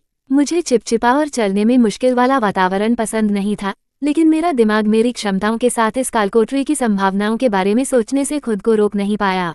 शिकारियों के दल के पूर्ण विनाश को रोकने के लिए शिकारियों ने अपने सामने आने वाले राक्षसों में से एक को राजकुमारी की उपाधि दी। वे इस राजकुमारी के अलावा अन्य सभी राक्षसों को मार सकते थे, उसे हर कीमत पर बचाना था। अन्यथा जिस क्षण वह मरेगी, दूसरा अवरोध टूट जाएगा और अधिक दुश्मन सांस लेने से पहले ही भाग जाएंगे। मुझे उनकी पूरी व्यवस्था समझ में आ गई और जल्द ही मेरे पैरों के नीचे धरती कांपने लगी। विशालकाय राक्षस आ रहे थे। मेरी नज़र में सबसे पहले एक 4 मीटर लंबा मगरमच्छ आया, जिसके बड़े जबड़े खुले हुए थे और वो हमारे समूह पर झपटा। मैंने तुरंत पीड़ा की लपटें फेंकी और लपटों के मोटे खंभे को आगे की ओर फेंका, जैसे कि वह सीधे खुले जबड़ों में भाला चला रहा हो। ससस, मांस के जलने की आवाज़ें गूंजने लगी और उसके तुरंत बाद जलने की गंध भी आने लगी, क्योंकि मगरमच्छ के अंदर आग की लपटों के घूमते हुए खंभे से जलकर राख हो गया था। मैं आभारी था कि यह रंग कौशल सौ दक्षता तक पहुंच गया था और सहायक कौशल द्वारा इसे बढ़ाया जाना जारी रहा, जिससे ये रैंक भी राक्षसों को नीचे गिराने में सक्षम हुआ। हाँ, अच्छा काम किया नौसिखिया। छोटे टैंक लाना स्टोन ने अपने आकार से दुगनी बड़ी टावर शील्ड पकड़ी हुई थी, चिल्लाते हुए कहा, जब वो और समूह के बाकी सदस्य अन्य आने वाले मगरमच्छों को रोकने और उन पर हमला करने के लिए आगे बढ़े। मैं राजकुमारी को पकड़कर रखूंगा। दूसरे टैंक ने एक फ्लेल और सुनहरी ढाल के साथ कहा, जबकि उसका शरीर नीले रंग में चमक रहा था और अन्य मगरमच्छों के हमलों का सामना कर रहा था। ब्रोडस्वॉर्ड वाले बर्स्कर ने अपनी तलवार को अब आग की लपटों से घिरा हुआ था और दूसरे मगरमच्छ की गर्दन पर वार किया, जिससे एक साफ सुथरा कट लगा, जैसे कि उनके पपड़ीदार कवच से कोई प्रतिरोध नहीं था। 2 तलवारों वाले दूसरे बर्स्कर ने हमला किया और एक विशाल क्रॉस के आकार की तलवार की रोशनी को छोड़ा, जो मगरमच्छों के दूसरे समूह को मारने के लिए आगे बढ़ी। दोनों जादूगर पीछे नहीं रहे, क्योंकि उन्होंने पहले ही अपने मंत्र डाल दिए थे। उनके सामने का क्षेत्र जल्दी ही बर्फीला हो गया और आने वाले सभी मगरमच्छों को जम गया। तभी बर्स्कर आए और अपनी तलवारों के झटके से उन्हें चकनाचूर कर दिया। जादूगरों ने फिर लाना के पीछे खींच लिया और फिर दूसरे मंत्र डालना जारी रखा। मुझे उनकी टीमवर्क पसंद आई और मैंने खुद भी गंभीरता से काम करना शुरू कर दिया। 10 सुनहरी तलवारें हवा में दिखाई दी और राजकुमारी के अलावा शेष सभी मगरमच्छों पर झपटी, उनके कठोर सूखे शल्कों को छेद दिया और उन्हें जमीन पर ठोंक दिया। मैंने ऐसा कई बार दोहराया और दर्जनों मगरमच्छों को मार गिराया। इससे पहले कि शिकार दल ने स्माइट की बढ़ी हुई शक्ति को देखने के बाद आश्चर्य से मेरी ओर देखा और शीघ्र ही प्रोत्साहन के शब्द चिल्लाए, क्योंकि वे राजकुमारी को रोकने वाले स्वर्ण ढाल वाले नाइट को मजबूत करने के लिए गए थे। नौसिखिया, मुझे पता था कि मैं तुमसे कुछ खास महसूस कर रही हूँ। पीछे मत हटना, लाना ने कहा जब वो एक बचे हुए मगरमच्छ को रोकने में मदद करने के लिए आगे बढ़ी। उसका छोटा शरीर शक्तिशाली रूप से बड़े टॉवर शील्ड को हिला रहा था, जैसे कि वो भारहीन हो। दोनों शूरवीरों ने राजकुमारी को तब तक रोके रखा जब तक कि 10 मिनट बीत नहीं गए। जब सभी ने अपनी अधिकांश ऊर्जा वापस पा ली, आग की लपटों में नहाती एक तलवार ने अपना जीवन समाप्त कर लिया। एक ऐसी आवाज सुनाई दी जैसे कोई बुलबुला फूट गया हो। इससे पहले और भी झटके सुनाई दिए, क्योंकि और भी मगरमच्छ दौड़े चले आए। दस्ते के सदस्य हमेशा एक दूसरे से जुड़े रहते थे, बीच में जादूगर और मैं, बाहर की तरफ शूरवीर और बरसकर। यहाँ तक कि जब वे दर्जनों मगरमच्छों से घिरे हुए थे, तब भी उन्होंने उन्हें सफलतापूर्वक रोके रखा। मैं उसके बाद लगभग हर मिनट स्माइट का जादू कर रहा था, सब कुछ पूरी तरह से खत्म किए बिना अधिकांश मगरमच्छों को खत्म कर रहा था और छोटे टैंक से मुझे और भी अधिक उग्र निगाहें मिल रही थीं। इस दौर की चुनी हुई राजकुमारी को 20 मिनट तक जीवित रखा गया। उसके बाद सभी एक बार फिर से खेलने के लिए तैयार हो गए। हमने इस प्रक्रिया को तब तक दोहराया जब तक कि तीसरा और चौथा अवरोध समाप्त नहीं हो गया। रोमांच मुझे तब महसूस हुआ जब मैंने इन शक्तिशाली रंगवी शिकारियों को मेरे जैसे ही शक्ति वाले कौशल का प्रदर्शन करते देखा। चौथे अवरोध को केवल तब हटाया गया जब एक राजकुमारी को आधे घंटे तक नीचे रखा गया। शिकारी दल ने अपनी ताकत वापस पा ली, इससे पहले कि उनकी निगाहें पुरुष जादूगर पर केंद्रित हो जाती। ऐसा लग रहा था कि वे एक समझौते पर आ गए थे, क्योंकि उन्होंने अपना सिर हिलाया और मुझसे कहा कि किसी भी परिस्थिति में उनसे दूर न जाएं, जबकि हम इस अगली लहर को साफ करना शुरू कर रहे थे। मैंने उत्सुकता से सिर हिलाया और ये देखने के लिए प्रतीक्षा की कि वे क्या आश्चर्य करने जा रहे हैं, क्योंकि मैंने देखा कि 100 से अधिक विशाल मगरमच्छ हमारे पास आने के लिए बेताब थे। जादूगर ने अपने डंडे को आगे बढ़ाया क्योंकि वह एक घेरे में सुरक्षित था और आने वाले राक्षसों की ओर निशाना साधा। 30 सेकंड बीत गए और कुछ नहीं हुआ, और फिर हमारे चारों ओर गर्मी तेजी से बढ़ने लगी। मैं तब हैरान रह गया जब मैंने ऊपर देखा कि मोटे मैग्मा के गोले आसमान से बरस रहे थे और यहाँ आ रहे मगरमच्छों के बड़े समूहों पर गिर रहे थे। धमाका। जब भी मैग्मा के बड़े बड़े गोले नीचे गिरते थे तो ऐसा लगता था जैसे बम लगातार फट रहे हों और आसपास की हर चीज जलकर राख हो जाती थी, और जो भी पास होता था उसे चूर्ण चूर्ण कर देता था। इस एक हमले में आधे से ज्यादा मगरमच्छ खत्म हो गए। मेरी आंखें चमक उठी जब मैंने उस भारी सांस लेते जादूगर को देखा जो जमीन पर गिर गया था। उस तरह का कौशल मुझे भी चाहिए था। मेरा दिल जोर से धड़क रहा था जब मैंने पहले की बारिश वाली मैग्मा गेंदों के दृश्य को फिर से देखा। ये कौशल मैं वास्तव में एक बहुत चाहता था। अगर मैं अपनी क्षमताओं के साथ इस तरह का कौशल हासिल कर सकता हूँ। मैं कल्पना कर रहा था कि मैं कैसे सेकंड में राक्षसों के बड़े समूहों को आसानी से खत्म कर सकता हूँ। मैं बहुत ज्यादा दिवास्वप्न देख रहा था क्योंकि किसी को मेरा ध्यान राक्षसों की ओर वापस लाने के लिए चीखना पड़ा। चलो नौसिखिए, वहाँ मुंह बाएं मत पड़े रहो और चलो बाकी बचे जानवरों का ख्याल रखते हैं। लघु टैंक पागलों की तरह हंस रहा था क्योंकि वह हमारे पास पहुंची बची हुई लहर को रोकने के लिए आगे बढ़ रहा था। मैंने अपना ध्यान वापस लाते हुए अपनी जीभ चटकाई और एक बार फिर स्माइट डाला। मैंने हर 30 सेकंड में 10 सुनहरे ब्लेड डालकर बचे हुए मगरमच्छों में से अधिकांश को काट दिया। 2 बस्कर्स ने अपनी तलवारों से उनका वध कर दिया। जल्दी केवल एक राजकुमारी बची। जिस क्षण ये बचा हुआ मगरमच्छ मारा जाता, एक अकल्पनीय रूप से बड़ा टाइटन हमारे लिए आ रहा होता। मैं ये देखने के लिए उत्सुक था कि अगर उनके जादूगर ने सैकड़ों मगरमच्छों से घिरे होने से बचने के लिए इस शक्तिशाली कौशल का इस्तेमाल किया, तो वे आमतौर पर इस बॉस से कैसे निपटते हैं। अब कौन सा शिकारी एक और आश्चर्य के साथ आएगा। अध्याय समाप्त। अब आगे 28 मैंग्रोव दलदल 2। मैं इन असली रंगबी शिकारियों से एक और आश्चर्य की उम्मीद कर रहा था। एक ने एक बहुत ही शक्तिशाली कौशल दिखाया जिसने एक पलक झपकते ही रंगबी के दसियों राक्षसों को खत्म कर दिया। हालांकि ऐसा लग रहा था कि ये उसके पूरे मैना रिजर्व की कीमत पर था। शूरवीरों ने तब भी दृढ़ता से अपना बचाव जारी रखा जब उनके चारों ओर दर्जनों राक्षस थे। उन्होंने एक भी राक्षस को अपने दस्ते के सदस्यों तक नहीं पहुंचने दिया। मैं बॉस को देखने के लिए ज्यादा इंतजार नहीं कर सकता था क्योंकि आधे घंटे में ही आखिरी राजकुमारी की मौत हो गई थी। मैं दलदल से गुजरने वाले एक विशाल टाइटन के तेज झटकों को सुनने के लिए इंतजार कर रहा था, लेकिन इसके बजाय मुझे सिर्फ एक बार पूरा दलदल हिलता हुआ महसूस हुआ और उसके बाद सब कुछ शांत हो गया। फिर कुछ सेकंड बाद ये फिर से हिल गया। ये सिर्फ उसके कदम थे। मैं उस झटके को महसूस करते हुए चौंक गया जो गहरे पानी में फैल रहा था। टाइटन धीरे धीरे धीमे कदमों से हमारी ओर बढ़ रहा था। ये कुछ ऐसा था जो शिकारियों के दिलों में डर पैदा कर सकता था, लेकिन इन अनुभवी लोगों को देखकर, जो पहले भी कई बार इस कालकोठरी में गोता लगा चुके थे, उनके चेहरे पर दृढ़ निश्चय था और वे बॉस का इंतजार कर रहे थे। विशाल तलवार थामे बरस्कर ने मुझसे कहा। लड़ाई शुरू होने पर उसका ध्यान भंग करने के लिए अपनी सुनहरी तलवारें फेंकना जारी रखो। अगर तुम उन्हें उसकी आंखों पर निशाना लगा सको तो उसकी युद्ध शक्ति कम हो जाएगी, भले ही वो हमें अभी भी महसूस कर सकता हो। मैंने सिर हिलाया और क्षितिज पर विशाल जानवर का सामना करने के लिए तैयार हो गया। ऐसा लगा जैसे एक बड़ा पहाड़ धीरे धीरे करीब आ रहा है। जैसे जैसे जानवर करीब आ रहा था, उसके तराजू गहरे हरे रंग के चमक रहे थे और उसकी आंखें एक डरावनी रोशनी चमक रही थीं। उसने हमें दूर से देखा, जैसे उसके विशाल जबड़े खुले हों और एक अप्राकृतिक आवाज निकल रही हो। ओह, यह आवाज कानों को चुभ रही थी क्योंकि अब विशाल मगरमच्छ के मुंह में चमकते हुए तीखे दांतों की कतारें दिखाई दे रही थीं। इसका ऊपरी जबड़ा निचले जबड़े से बहुत ज्यादा चौड़ा था, जिसकी वजह से जब इसके जबड़े बंद होते थे तो इसके दांत पूरी तरह से छिप जाते थे। लेकिन अब जब ये खुला था तो यह नज़ारा देखने में भयानक था। जलती हुई तलवार वाला आदमी अपने निर्देश जारी रखते हुए बोला, फैल जाओ शूरवीरों, व्यस्त रहो और खाए मत जाओ। दोनों शूरवीरों ने सिर हिलाया क्योंकि यह पहली बार नहीं था और उन्होंने मगरमच्छ के बाएं और दाएं अपनी स्थिति ले ली। बरस्कर के हाथ में तलवार की लपटें बेतहाशा नाचने लगीं और फिर फट गईं और शिकारी के पूरे शरीर को ढकने लगीं। मैं इस तरह के कौशल से चौंक गया क्योंकि मेरे सामने वाले व्यक्ति का शरीर आग की लपटों में घिरा हुआ था। टाइटन से सीधे भिड़ने के लिए आगे बढ़ते हुए उसके मुंह से चीख निकली।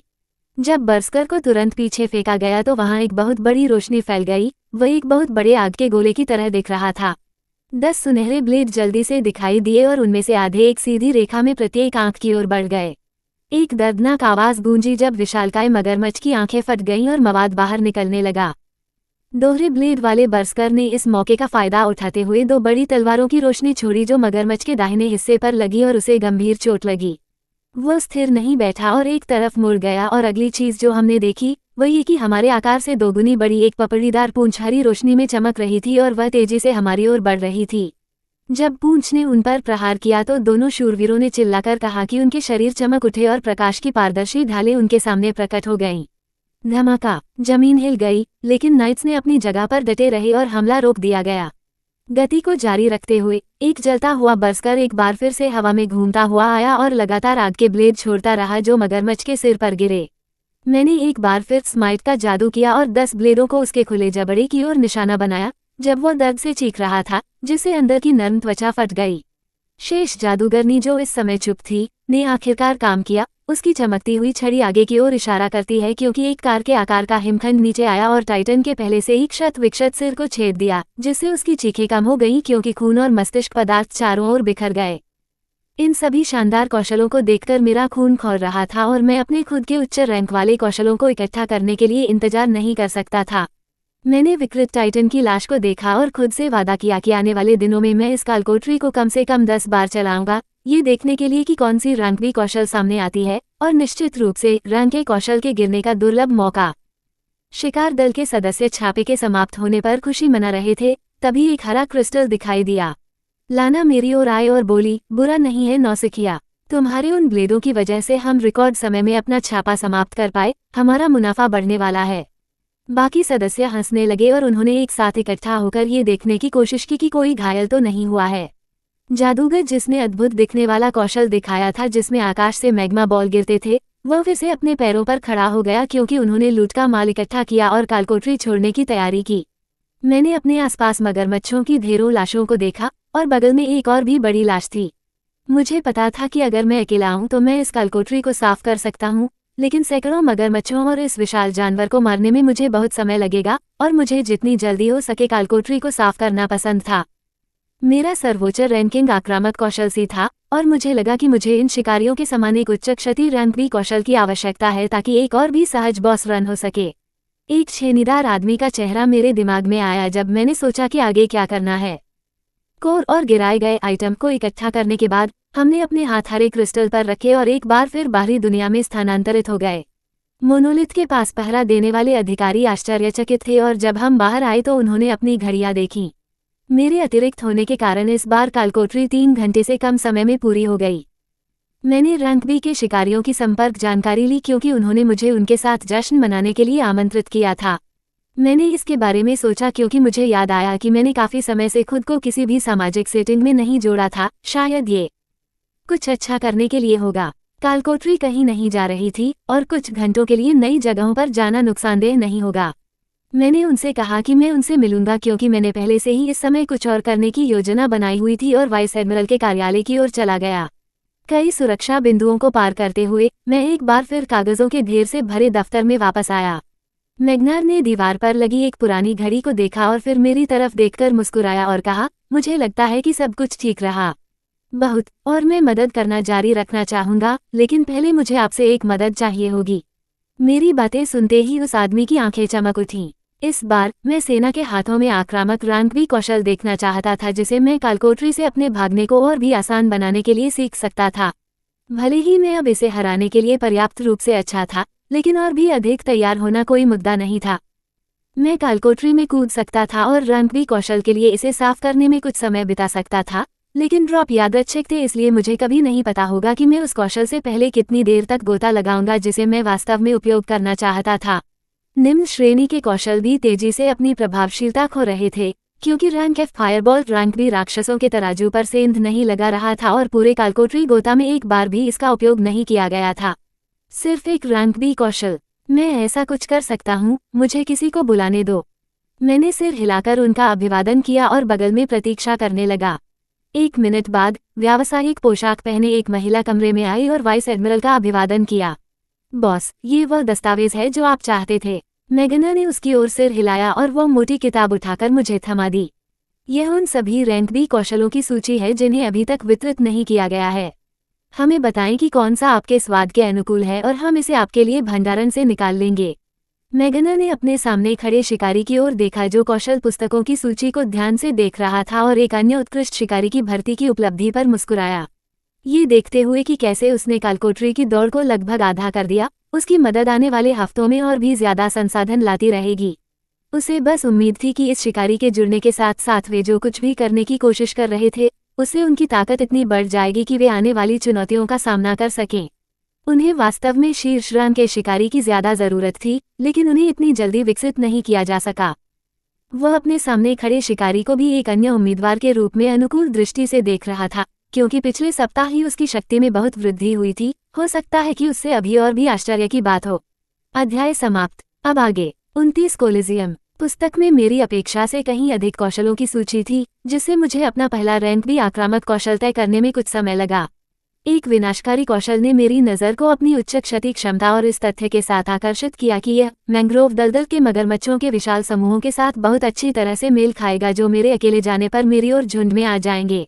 मैंने वाइस एडमिरल को अपने चयन के बारे में बताया और कुछ मिनट बातचीत की, जबकि सहायक बाहर चला गया। 10 मिनट बाद एक सूटकेस लेकर वापस आया जिसमें एक मोटी किताब थी। मुझे सूटकेस मिला और मैंने कौशल को आत्मसात कर लिया। लघु बवंडर। 10 सेकंड के लिए तेज हवाओं के एक घूमते हुए स्तंभ को छोड़ दे जो आपके आदेशों का पालन करते हैं।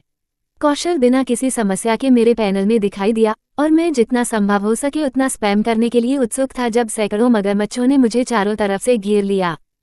मैंने वाइस एडमिरल को धन्यवाद दिया और कार्यालय से बाहर निकल गया। Short tank. लाना स्टोन ने पहले ही मेरे फोन पर एक पता भेज दिया था कि मुझे कहाँ शामिल होना चाहिए। मैं काल कोठरी को नष्ट करने के अपने अकेले तरीके पर वापस जाने से पहले इस सामाजिककरण में खुद को शामिल करूंगा। मैं सैन्य क्षेत्र से बाहर निकल गया और स्थान की ओर जाने के लिए एक सवारी ली। स्टार सिटी की सड़कें ऊर्जा और लोगों से भरी हुई थीं, जिससे आपको ये सोचने पर मजबूर होना पड़ा कि क्या वास्तव में आधी भूमि उजाड़ बंजर भूमि में बदल गई है और लोग अभी भी अपने जीवन के लिए संघर्ष कर रहे हैं। ये साम्राज्य के मुख्य रक्षा शहरों में से एक है। एक बार जब चीजें स्थिर हो गईं तो राक्षसों द्वारा मौत और विनाश की बहुत कम घटनाएं हुईं। इस प्रकार अचेतन लोग उन शिकारियों को देखते थे जो हर दिन उनकी रक्षा करने के लिए काल कोठरी में गोता लगाते थे और उनके जैसा बनने की आकांक्षा रखते थे। कार एक भव्य संरचना के पास पहुंची जिसे शहर में कहीं से भी देखा जा सकता था। ये देखकर मेरी सांसें थम सी गईं क्योंकि मुझे याद आया कि मैंने साम्राज्य के कई आंतरिक शहरों में ऐसी संरचनाओं के वीडियो देखे थे। विशाल दोहरे दरवाजों से अंदर भागते लोगों के उत्साहित चेहरे और चीखें यहाँ से पहले ही सुनी जा सकती थीं। ये वह जगह थी जहाँ शिकारी मस्ती के लिए लड़ते और प्रतिस्पर्धा करते थे। ये कोलिजियम था। मैंने लाना को संदेश भेजा कि मैं यहाँ हूँ और कुछ मिनट बाद ही कोई मेरे पास आया और मुझे लोगों की कतारों से आगे ले गया। जब हम अंदर गए और कम लोगों वाली जगहों के पास पहुंचे तो पूरे विशाल भवन में हूटिंग और जयकार की तेज आवाजें गूंजने लगी थीं। कोलिजियम प्राचीन संस्कृतियों के समान ही बनाया गया था, हजारों सीटों वाला एक विशाल अंडाकार एम्फीथिएटर। शिकार दस्ते के पास मैदान के बीच में एक बहुत बड़ी जगह थी जहां पहले से ही शिकारी लड़ रहे थे। मैं उनके साथ शामिल हो गया और चल रहे मैच को देखा जो दो रैंक्सी शिकारियों के बीच लग रहा था। ये लड़ाइयां बहुत ही क्रूर थीं, क्योंकि जितना ज्यादा खून खराबा होता, भीड़ उतनी ही ज्यादा जयकार करती। पेय और भोजन पहले से ही मंगवाए गए थे और हम बात करने लगे थे, तभी शॉर्ट टैंक मेरी ओर मुड़ा और जोरदार जयकार के बीच मेरे कानों में चिल्लाया। हम कुछ ही मिनटों में एक अद्भुत शो देखने के लिए भाग्यशाली हो सकते हैं। जाहिर है कि लाइटनिंग हैंड एक बार फिर से काफी ऊब गया है और जल्द ही एक प्रतियोगिता की घोषणा कर रहा है। मैंने उसकी बातें सुनी और मुझे याद आया कि लाइटनिंग हैंड कौन था। ये साम्राज्य के कुछ ज्ञात रैंक के शिकारियों में से एक था। मुझे नहीं पता था कि वह स्टार सिटी में था। उसके जैसा कोई मजबूत व्यक्ति क्या करने वाला था। दो रैंक्सी शिकारियों के बीच लड़ाई धीरे धीरे खत्म होने वाली थी क्योंकि जादूगर का मैना खत्म हो गया था और अब उसे बरस्कर द्वारा बुरी तरह पीटा जा रहा था। भीड़ चिल्ला रही थी जैसे कि वे प्रेतबाधित थे क्योंकि एक बजने वाली आवाज सुनाई दी और लड़ाई खत्म हो गई। जब मैच समाप्त हुआ और कोलिजियम के मध्य में लगी 4 विशाल स्क्रीनों पर एक भारी भरकम आदमी दिखाई दिया जिसके शरीर से बिजली की चमक निकल रही थी, तो जयकारे और भी अधिक बढ़ गए। वह हमारे नजदीक एक सेक्शन में सुंदर महिलाओं से घिरा हुआ खड़ा था। तभी उसने माइक पकड़ा और उसकी तेज आवाज पूरे कार्यक्रम में सुनी जा सकती थी। नमस्ते स्टार सिटी के नागरिकों। ये जोरदार आवाज बिजली की चमक की तरह गूंजी और दर्शकों की जय जयकार तीव्र स्वर में पहुंच गई। आज हम एक शानदार शो देखने वाले हैं क्योंकि मैं एक ऐसा पुरस्कार पेश करूंगा जिसे कोई भी शिकारी अस्वीकार नहीं कर सकेगा। लाइटनिंग हैंड ने अपना हाथ हवा में उठाया और उसकी उंगलियों के बीच एक मोटी किताब उभर आई। ये, मेरे प्यारे नागरिकों, रैंक ए कौशल पुस्तक है, उड़ान। भीड़ एक पल के लिए चुप हो गई, उसके बाद और भी जोरदार जयकारे गूंजने लगे।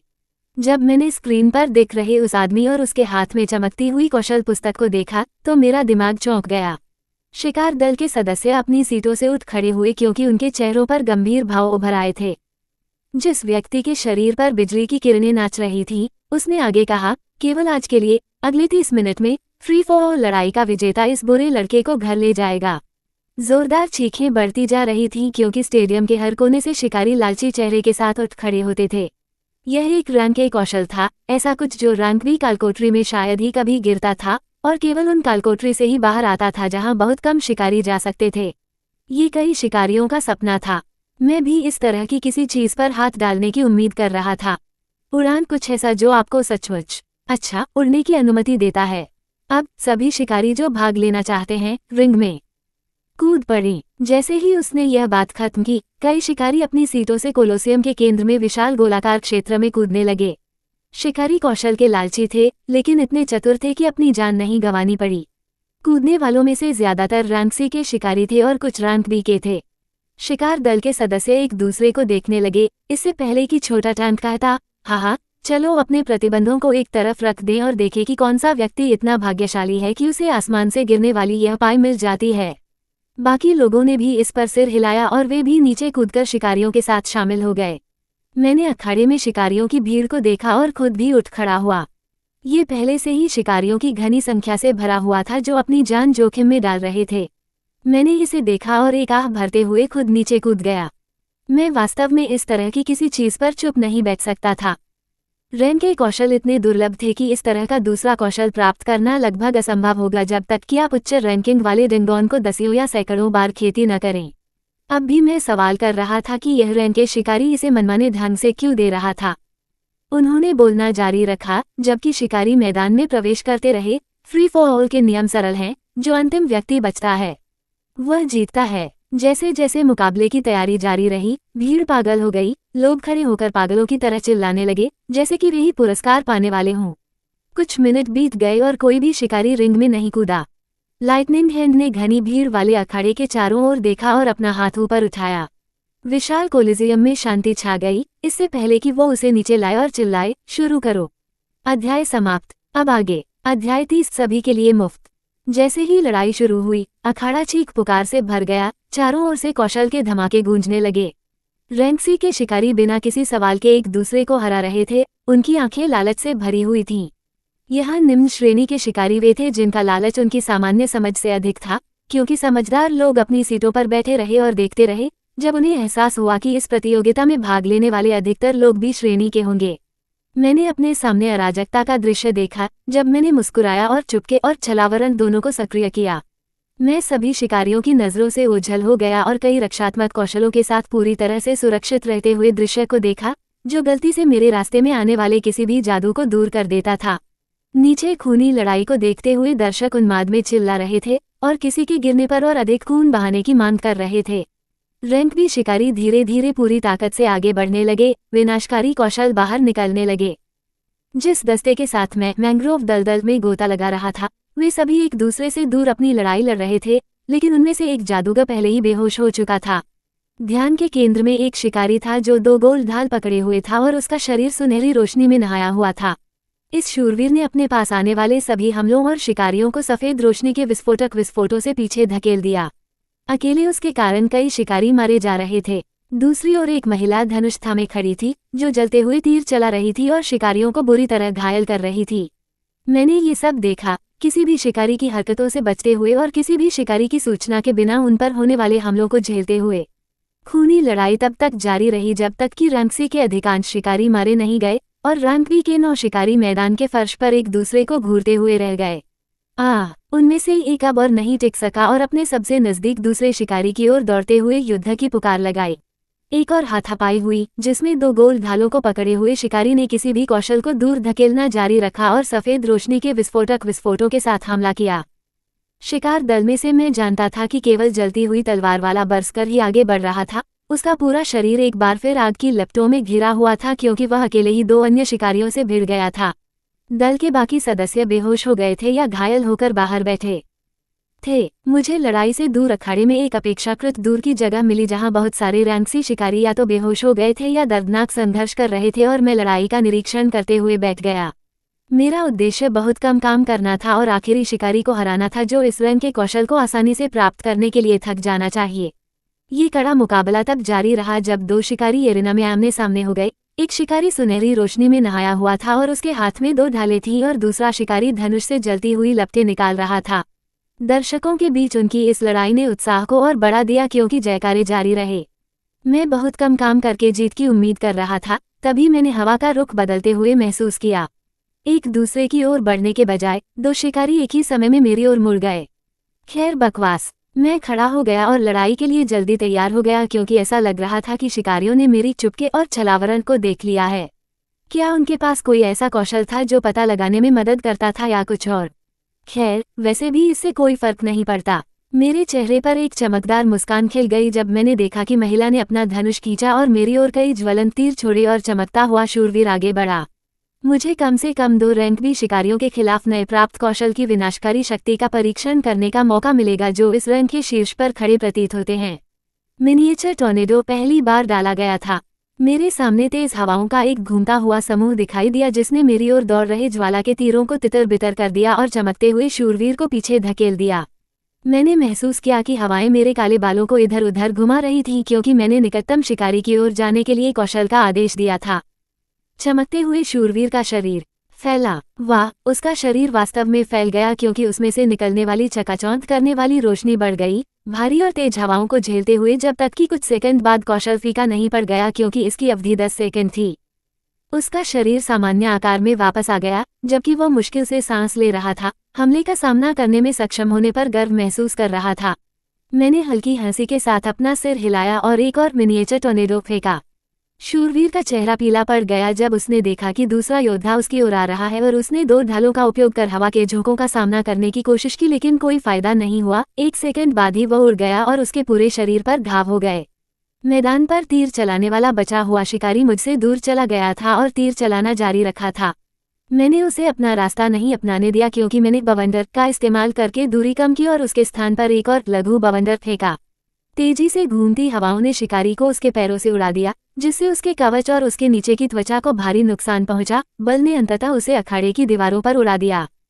इसके बाद सन्नाटा छा गया क्योंकि मैं शिकारियों के एक समूह के सामने खड़ा था जो या तो बेहोश हो चुके थे या दर्द से कराह रहे थे, जिनमें से कुछ के अंग टूट चुके थे।